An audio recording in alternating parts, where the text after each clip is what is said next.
Hello, and welcome to the Treba Technology Security Plus course. My name is Johnny Bandon, and I will be your instructor for this video series. In this video, we'll be going over Domain 1.4 network attacks. So let's get started. The first attack we will go over is a wireless attack called Evil Twin. Wi-Fi networks use an SSID to broadcast their networks. Wireless access points will broadcast an SSID and handle all traffic for Wi-Fi enabled devices and users. So again, that access point or that WAP is going to broadcast an SSID, which is a 32 character length maximum name for your wireless network. So here we have trepa_Wi-Fi.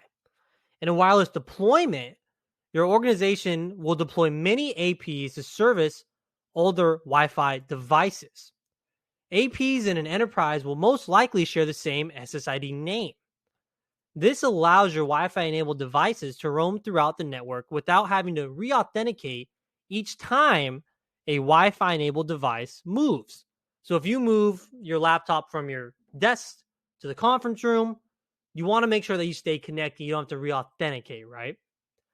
So attackers can exploit this by bringing in their own AP, giving it the same SSID, and having users connect to their rogue AP instead of the legitimate AP that your enterprise deploys. And then from there, they could still send the user's traffic to the internet, right? So the user will be unsuspecting, but also steal all the data that comes across their Evil Twin AP. So you may be wondering, well, why would my Wi-Fi enabled device connect to this one, the Evil Twin, over this one? Well, computers are going to connect to the strongest signal and a known good SSID automatically, right? And of course, this depends on how you set up your systems. We're just talking very basic stuff right now. For example, in my own house, I have my home Wi-Fi, and I have a 5G hotspot that I bring with me when I do in-person training. Well, if I turn that hotspot on right next to my computer, since my computer remembers both my home Wi-Fi and my hotspot, it's going to connect to that hotspot because that signal is stronger. So that threat actor can bring that Evil Twin, set it right up at its desk, if it's possible, right? And users there could potentially connect to that one because the signal's stronger. Now let's go over some Bluetooth attacks / exploits. Bluetooth snarfing is when a threat actor gains unauthorized access to a Bluetooth device and gathers information from that device. And this could just be stealing files or just learning about the device itself to try to do some banner grabbing or learn about the OS or the system. Bluejacking is a denial of service attack on a Bluetooth enabled device. Bluejacking will just send unsolicited messages to the Bluetooth device to disrupt their connection, like a denial of service. A disassociation attack is going to send Bluetooth frames to disconnect a legitimate user from a Bluetooth connection. An attacker does this by forcing the client to re-authenticate by sending a disassociation frame. And then during that re-authentication, the attacker can then capture the Bluetooth data sent from that reconnection. Or the attacker can just keep sending those disassociation frames and do a sort of denial of service attack on that user. Now let's talk about some RF-based attacks. Any wireless enabled device that uses some sort of signal to connect to the internet or connect to a device or your enterprise is using something called RF to transmit and receive data.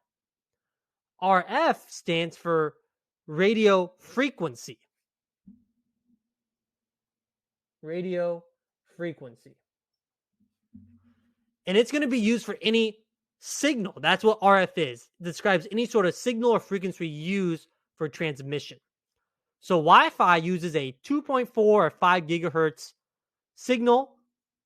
Bluetooth, NFC, and Zigbee all have their own RF channels and frequencies that they use.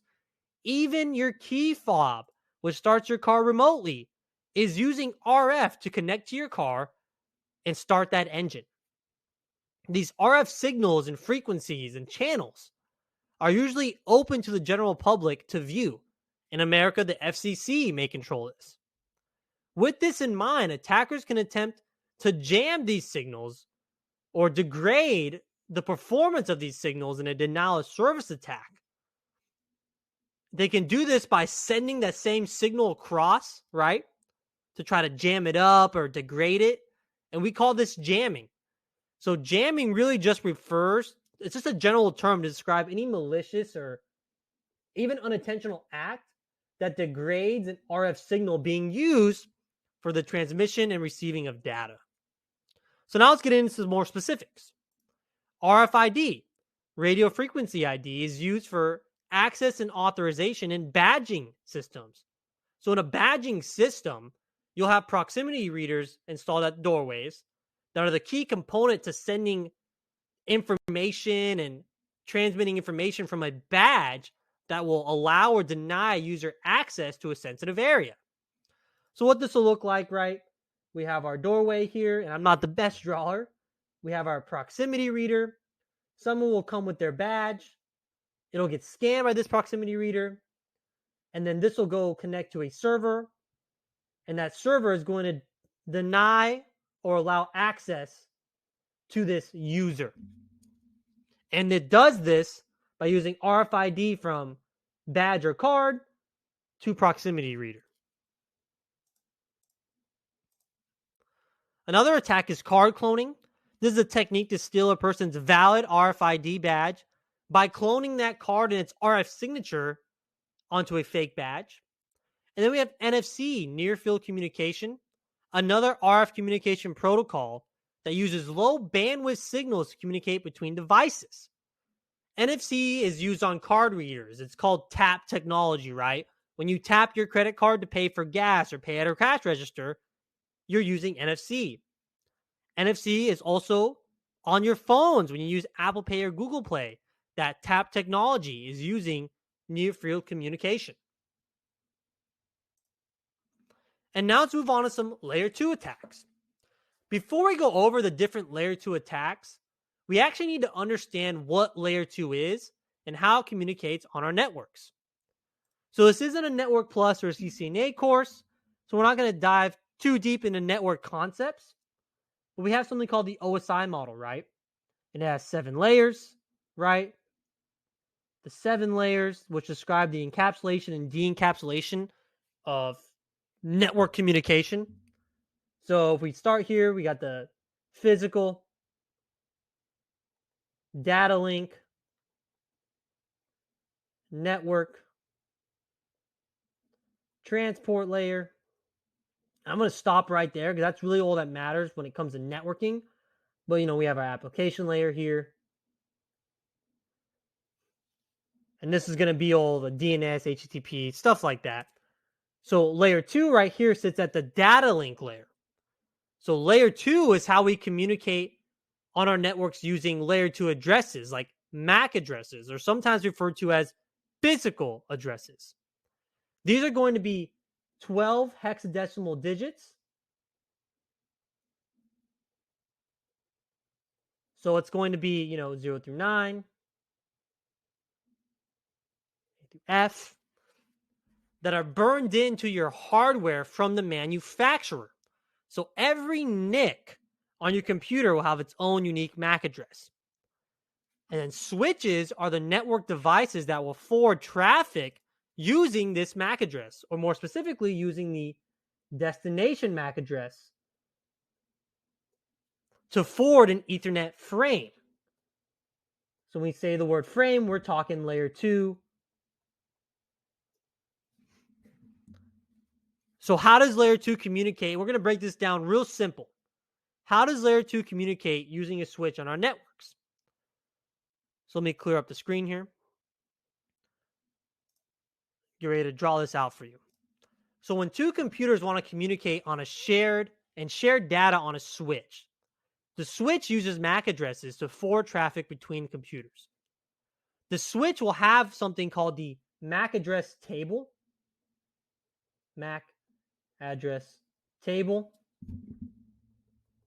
or CAM table, which stands for Content Addressable Messaging, which essentially think of it as a long Excel spreadsheet of where MAC addresses reside on the switch, essentially saying where computers reside on the switch. For example, if I have computer A here, and we'll just say A is its MAC address because I don't want to type out 12 digits, it's connected on port 1/1. And computer B, and again, just for the example's sake, B is its MAC address, lives on port 1/2. In the MAC address table, that's what it's going to list out, saying computer A or MAC address A is on port 1/1 and B is on port 1/2. So when these two need to communicate, computer A is going to generate a frame with the source MAC address being its own MAC address, destination MAC address being computer B. Now, again, this isn't a CCNA or Network Plus course, so I'm not going to get into how they discover and broadcast MAC addresses. Just quick down and dirty on how Layer 2 works. Computer A is going to send this frame to the switch. The switch is going to receive it. It's going to reference that MAC address table. And it's going to say, oh, hey, MAC address B lives on port 1/2. So let me send this frame out 1/2.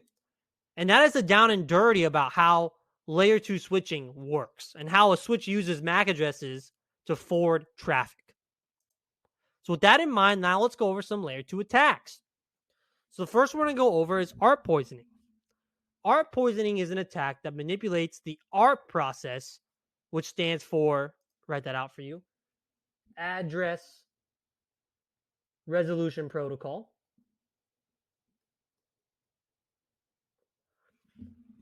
So ARP poisoning manipulates the ARP process on a local area network.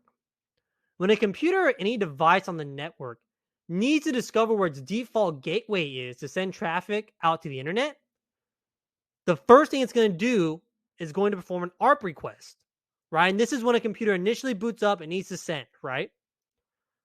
It's going to send a broadcast to the network looking for the default gateway's MAC address, because its computer should already have its IP, its subnet mask, and its default gateway here, right? The IP address. Let's just, for example, 1.1.1. But it needs to know this MAC address so it can actually send traffic to it. So it's going to do an ARP request, right? Sending that broadcast out the internet, looking for the default gateway's MAC address. It literally will say, looking for my default gateway Layer 2 address. Well, a malicious threat actor can intercept this ARP request and redirect that computer's communication to a rogue default gateway. And then that default gateway can perform packet capturing, it can steal data, and this is going to be hard for a user to detect because that rogue gateway can still route packets out to the internet. So you may not even notice. The user will be unaware that that malicious actor is stealing information that it sends, right?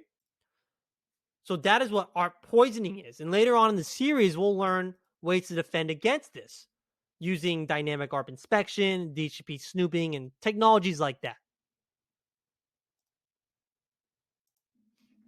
Another Layer 2 attack is MAC flooding. A MAC flooding attack overloads the switch's processing by sending too many MAC addresses to the switch. Essentially, that computer, you install some sort of software that's just going to flood that switch with source MAC addresses. And then that switch's MAC address table will become full, and it won't accept any legitimate MAC addresses from other devices on the network. Essentially, denial of service attack at the Layer 2. And then we have MAC cloning. MAC cloning will duplicate a valid MAC address on the network for threat actors to circumvent policies like port security, or even you can do this on Wi-Fi networks, right? So you just clone a known good MAC address, you can continue to have access. And now moving on from layer 2, let's go over some DNS attacks. So DNS poisoning is an on-path attack that routes a user's DNS packets to a malicious DNS server. This malicious DNS server can then perform packet captures, monitor the user's information, and even send bad requests to fake websites. So DNS, right? That stands for domain name server or service. It's going to map host names to IP addresses because computers talk in binary, right? They don't talk like us in human language. So to a computer, google.com will be 8.8.8.8. Well, when a user needs to send a DNS request, it's going to look for a DNS server, the first one in its path, right? The first authoritative server in its path. Authoritative server is a DNS server that's able to fulfill requests. Well, what a malicious actor can do is they can intercept that DNS request and make that user's computer believe that their DNS server, this red one over here, is the first available server in its path. And then from there, once you're sending DNS requests to that rogue DNS server, we can perform packet captures and do things like I described earlier. A way to protect against this attack is by implementing something called DNSSEC, which is a security extension attached to DNS packets or protocols, which will actually have those users' computer and its DNS packets authenticate to a DNS server using PKI, or the public key infrastructure, which we'll talk about later on in the series. You're going to notice during your studies that a lot of these things interact with each other, these technologies we're going to learn in Security Plus. So we may mention stuff like DNSSEC, public key infrastructure now, but we will deep dive or go over it later on in the series as well. So if you don't know it right now, that's okay. And then we have some more DNS attacks. So on host systems, there exists a file called a host file. And on a Windows and Linux machine, this host file can do DNS lookups before DNS requests are sent. So essentially, we got this file, and I can put in this file that google.com equals this IP address, which is going to take you to a malicious website. And if that's in your host file, the computer won't even make a DNS request when you type in google.com because it thinks that it already has it in its host file. So if a user gets access to this host file, it can manipulate and redirect user traffic to malicious sites. And then we have domain reputation. This is just a tool you can use that provides you information on whether or not a domain is legitimate. So if you go to google.com right now in a new tab, type in domain reputation tool, you'll find tools where you can see known malicious domains out there in the world. We kind of talked about this in our social engineering attacks, where you can integrate a blacklist, a DNS blacklist, into like some filters and gateways on your systems. And then we have malicious code. And this will be our last topic, and it's kind of a broad one. So coding languages, they are used to create programs, websites, and applications. But they can also be used to produce malware scripts that can wreak havoc on your network. Just like when someone invented Uber, there was also someone inventing that new malware or virus to be installed out there in the world.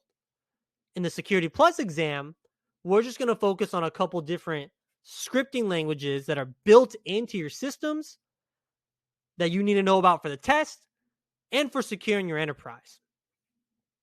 So PowerShell is a built-in scripting language that comes with the Windows client and server OS. PowerShell, when used with privilege escalation, can be used to automate tasks on the network or to create malicious scripts or to do data exfiltration, right? You can do a PowerShell script that starts a TCP connection to a malicious server upon boot, right? Things, just some examples of what you can do with it. A way to prevent this from being a threat vector or an application that can be exploited is you can implement some group policies on the network. Some group policies that will deactivate or or even control that stops regular users from using PowerShell, disables it on their actual system. Next one we're going to talk about is a VBA, which stands for Visual Basic for Applications. This is another Microsoft product that can be used to create macros on the Microsoft Office suite of applications.